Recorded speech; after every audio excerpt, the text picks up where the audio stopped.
Well, it's Friday night, and we're going to do a beer review. Hello. Yeah, I've got nothing else to do. I don't know, why am I doing this, really? I'm bored, and I like making these, I admit. Not making any money. It didn't help me pay the bills or anything, you know, it's, I don't know, just, it is what it is. So tonight, actually, the beer I wanted to review was the one my son wanted me to review a few weeks ago instead of the Ginny Cream Ale that I reviewed, and actually the stuff is awful. I gave it a 5-star just for being what it is. Like uniquely excellent at giving you flatulence and everything. But the one he really wanted me to review was Ginny Cream Ale Dry Hopped Special Edition, and I can't find it anywhere. And it should be around here because this is Genesee country here in upstate New York. So I'll find it eventually.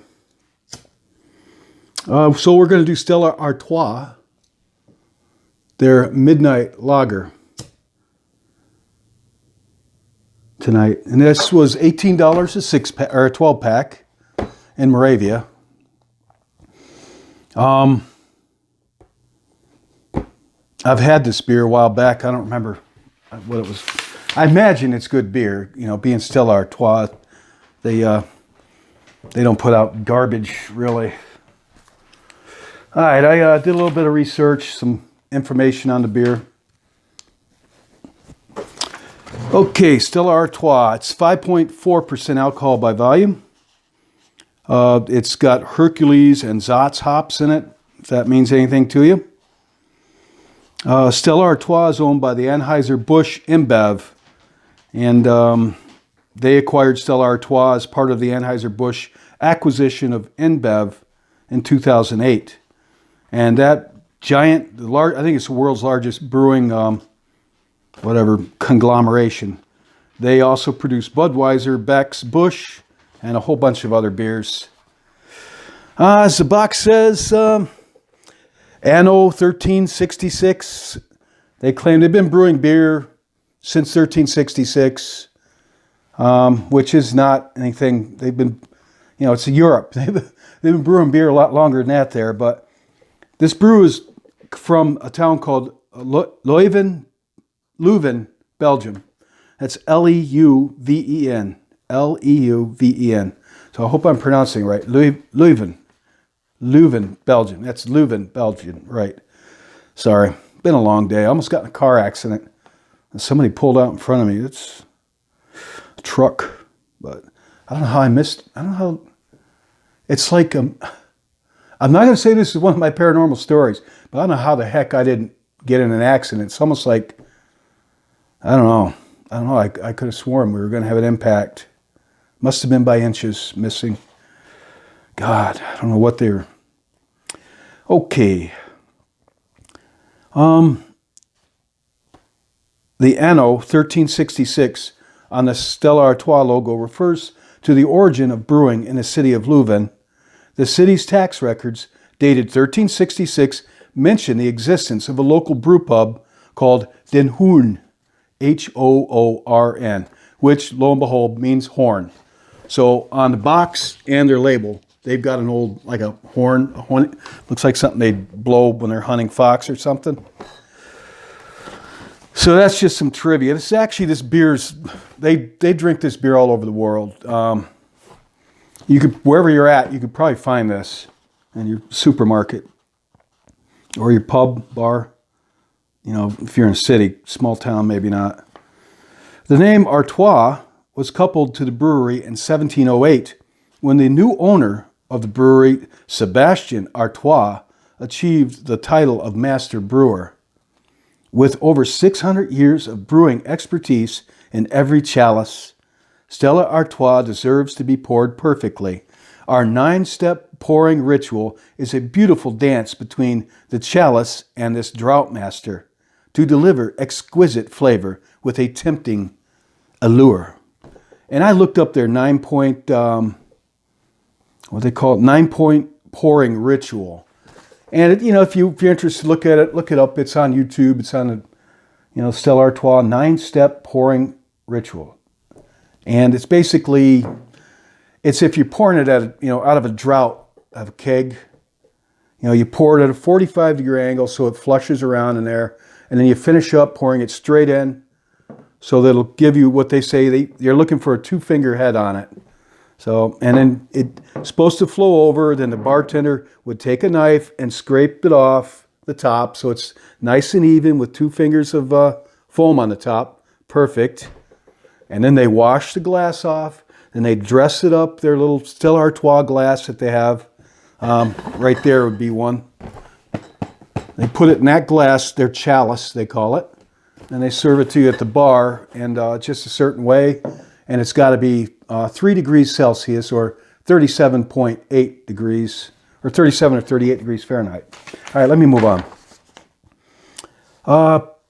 Pour, they say, 37, 38, optimum temperature for their beer. And they also say the glass should also be the same temperature as the beer, so that, you get a strike temperature and it doesn't warm. They want it to be just right. And if you've ever drank beer in Europe, I have years ago, and in Germany, I've been to Germany a number of times, and they were, I don't know if they're still that way, but they were very exact about how they poured your beer. They timed it. Everything had to be certain, just right. And it was delicious, really. Really, they've really got it down to an art. It's important that the beer head overflows the glass, then sweep it off with a knife at a 45-degree angle. Then rinse the glass and serve it. A little more trivia. Stella means star, refers to the Christmas star. The Stella Artois brand was originally released as a special holiday beer for the Leuven locals. It caught on and became available year-round. A little bit of negative trivia with this. It has an especially bad reputation in the UK. In the UK, Stella is associated with binge drinking and aggressive behavior. This is allegedly due to its higher than average alcohol by volume. It has a violent, misogynistic nickname that it's trying desperately to shake. I don't know if that's true or not. Any of you in the UK, if you can verify this or not, leave it in the comments. All right. Well, I'm just going to check this out. Let's just check out. Man, I am ready for a beer. I almost got an accident twice today, honestly. First, a truck just pulled right out in front of me. I don't know how I missed that. And then a kid on a bike, a teenager, wiped out. He was on the shoulder of the road and wiped out really bad enough that he and his bike were suddenly in the middle of the road in front of me. And I'm going about 55 miles an hour. Fortunately, there was enough distance that he got off the road and I slowed down. But if I was going faster and maybe not watching, it could have been a disaster. Because I was headed to Ithaca, New York to get the beer that I wanted. They've got a beer store there. I've been buying beer there forever, really. Growing old with the owners, and they'd have the beer I wanted. But at that point, I said, I think I'm just going home. This is a good day just to go home and get off the road. So I went to the local store and picked this up. All right, so here you got a 12-ounce bottle. Well, 11.5, that's what it says. Like they're ripping me off a sip. 11, what's it say? Yeah, 11.5 fluid ounces. They're ripping me off a sip. I don't know why. Tight-fisted. Man. All right, so this is a lager. And dark lagers are really kind of a German, European thing. You can't really think of too many. There are American examples, but not too many, honestly. It's got a paper shroud around the top, like a champagne bottle or something. Typical of European beers. Oop. I'll blow this lighter up in my face. No, it's crown top, doesn't twist off. All right. Now I'm going to try something. Honestly, I'm going to open 2 bottles, and I'll tell you why.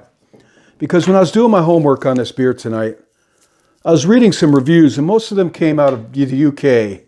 lo and behold, where apparently they drink this stuff up and get really lit and aggressive, like rowdy soccer club people or something. I picture.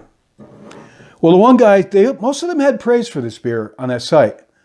One person said that he always drinks his beer out of a glass or a mug, but this beer is one of the few that tastes better drunk straight out of the bottle. I wonder why it's got that reputation. You know, just glug crash. All right, let's try it in the glass first. We'll pour it at a 45-degree angle, like they said, if this was drought. And this holds more than straight in. All right, I'm sorry, I gotta check the temp, because they said it's supposed to be 38 degrees, or something like 3 degrees Celsius.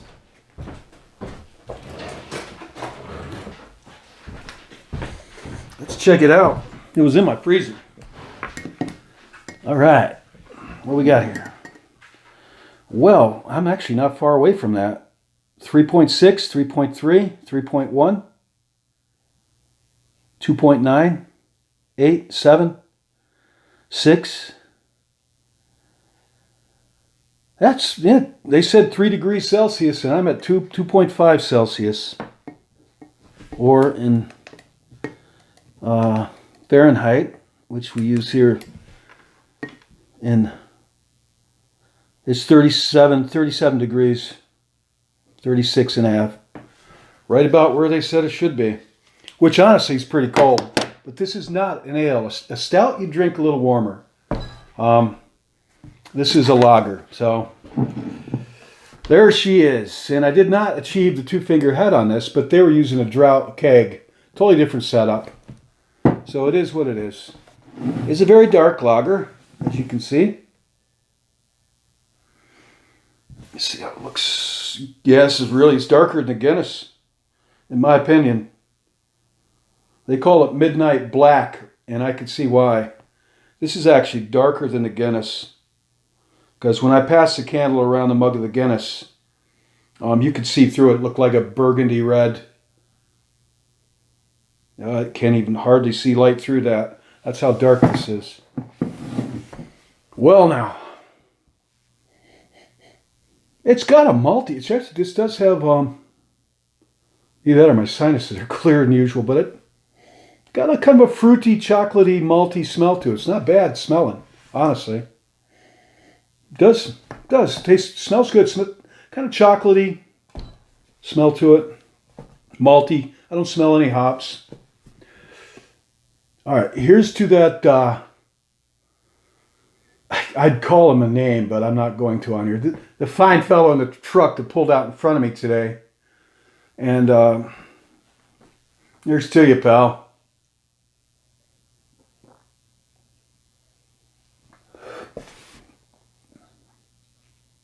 Not bad. It's not like a stout. It's easy drinking, kind of light. Kind of goes down easy. Doesn't have a lot of it doesn't have a lot of protein in it. Actually, the complex carbohydrates make it a heavier bodied beer. This is fairly light bodied for a dark lager. You know, you get the chocolate taste up front. Really, it's not bad.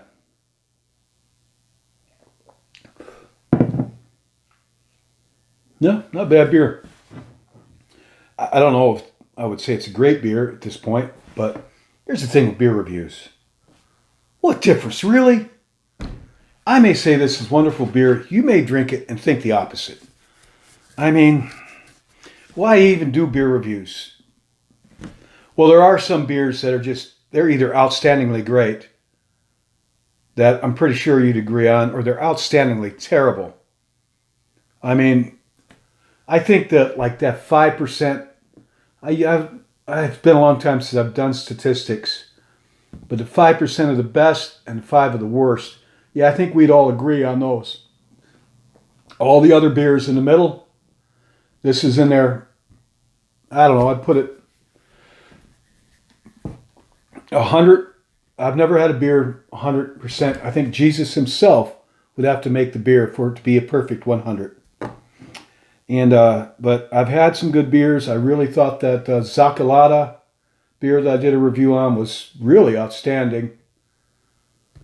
I'd put that beer at like a 90, up in the 90s. And I would put this beer right now.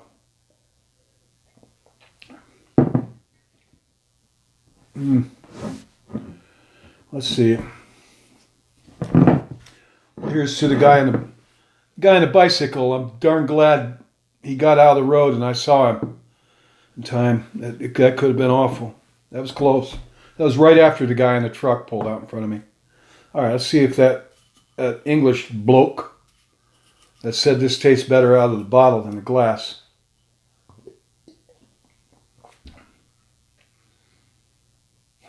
He may be right, honestly.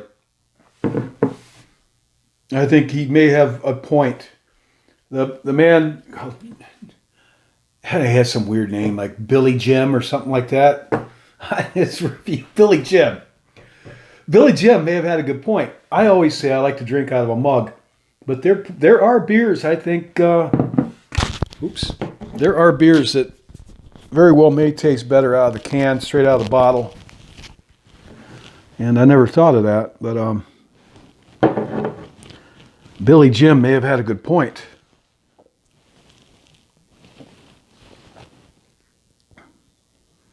I think he's right. Honestly, I think I prefer this out of a bottle, really cold. I don't think I'd like this beer warm.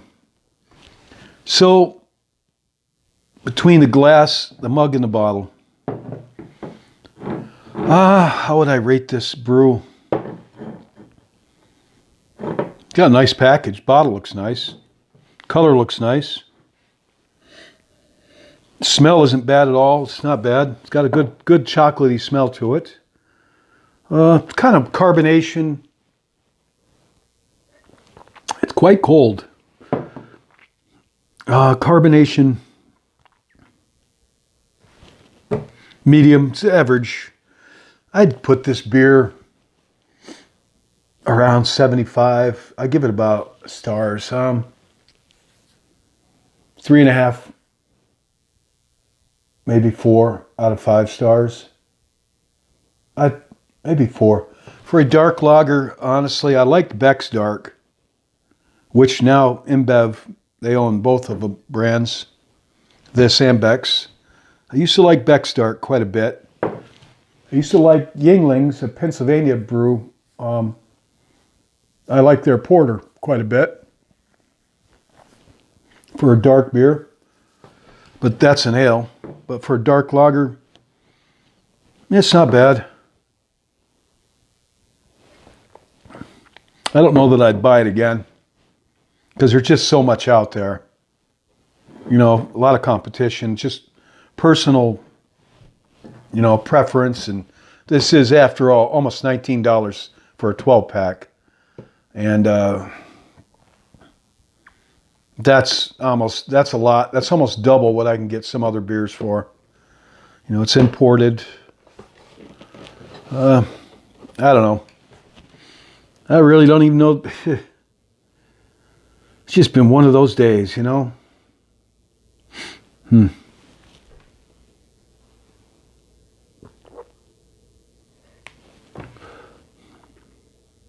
know, it's like, I hate to say it, but the more of this I drink, the better it's tasting.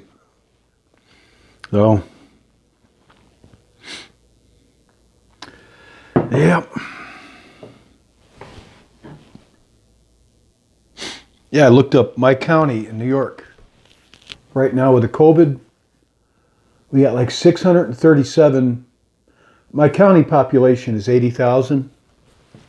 Cayuga County, named after an Indian tribe that used to inhabit this land. Before the white dogs chased them off the land. Actually, the Americans, of course, won the Civil War. The Iroquois Indians, which the Cayugas were part of, sided with the British in the war, what they called the war between the white brothers, which they made no sense. But they knew that they had to pick a side. They tried to stay neutral and they couldn't.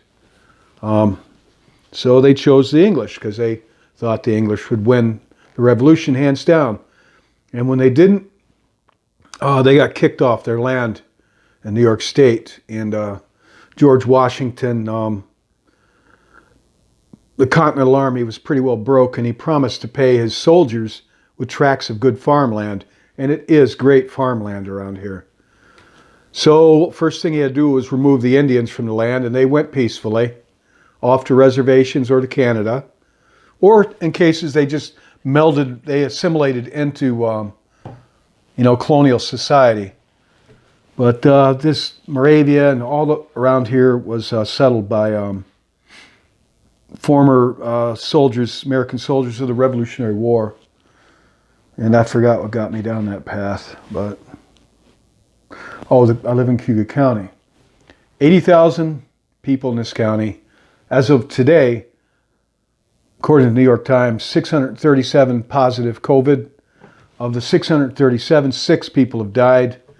I crunched the numbers on that, and it's like less than 1% of my county has caught COVID, and the odds of dying from it were less than 1% by quite a bit. In fact, it's quite a bit less than, but they're shutting everything down, and starting to see shortages again and such. I got my COVID rag on. I just remember this. It's my do-rag, COVID-19. It's a stick up. This is silly, isn't it? Silly? How are you all getting along with these do-rags, huh?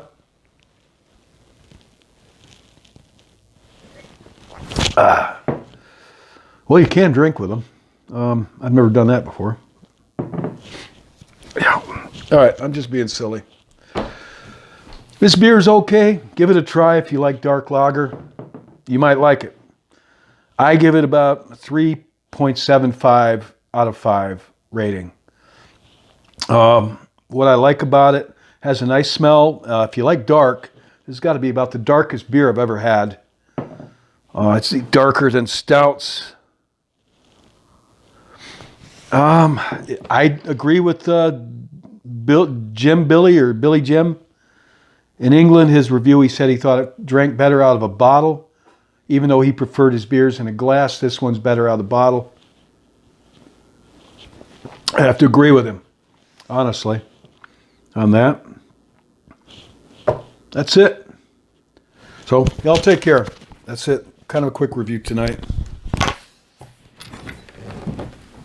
Oh, I wanted to say, I always have an afterthought. Towards my other stories, the ones that I got to tell yet,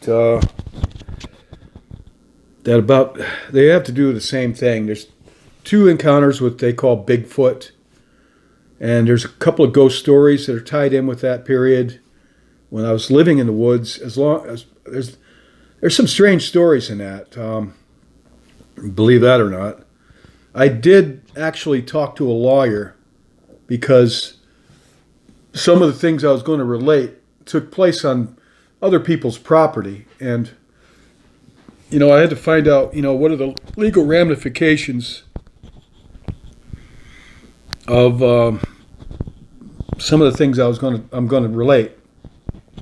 And he did advise me, so I'm still going to go through with the story, and I'm going to tell everything, but we'll see when I get around to that. So, y'all take care, and I appreciate your, comments. Yep.